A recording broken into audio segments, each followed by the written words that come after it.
Does this environment look familiar to you? It should. This is in northern Wisconsin in fall about 200 years ago. The diorama features the Menomonee Native Americans who lived and still live in Wisconsin and Minnesota. Wisconsin has 4 different seasons, which means there are different resources available at different times of the year. Because of this, Menomonee tribes would move to be closer to different resources during different times of the year.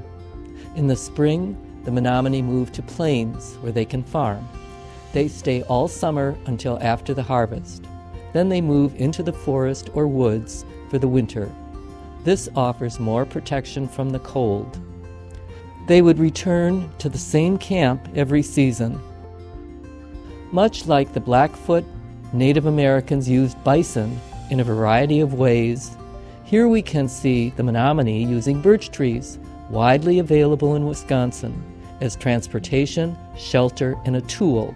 Birch bark is gathered from a felled tree by peeling it slowly and carefully with chisels or wedges. The rough white outer layers and light brown inner layers were usually used to make containers. The innermost layer, dark brown in color, was frequently used for decoration. Let's look closer at the construction of the wigwam. It is constructed of several Wisconsin resources. The frame of the wigwam is made from bent saplings and tied with the inner bark of the native basswood tree. The walls of the wigwam are constructed of woven mats made from the stalks of cattails. Birch bark covers the top. Birch bark is wind and waterproof, tough, and decay-resistant. A stone fireplace in the middle of the wigwam is kept going for warmth and cooking. A hole is left in the middle of the roof to let out smoke. It is also light and durable. The men usually prepared the poles and made the framework over which the women fastened the mats. This diorama shows the annual gathering of wild rice. Wild rice isn't rice at all, but a species of grass that grows in shallow lakes. In the fall, each group has a certain area for harvesting.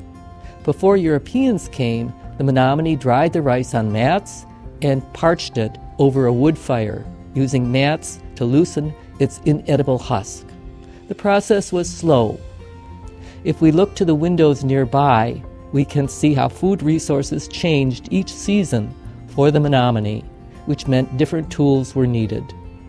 After the rice harvest, wild game like rabbits, deer, and fish were the most available resources, and the focus was on hunting and trapping. In the spring, maple sap was collected to create maple syrup, which also could be preserved for a long time. Finally, in the summer, fishing and farming vegetables like corn, beans, squash, and pumpkin were the primary sources of food. The Menomonee still live in Wisconsin today in houses with modern technology. However, they still follow some of their ancestors' traditions, including rice gathering.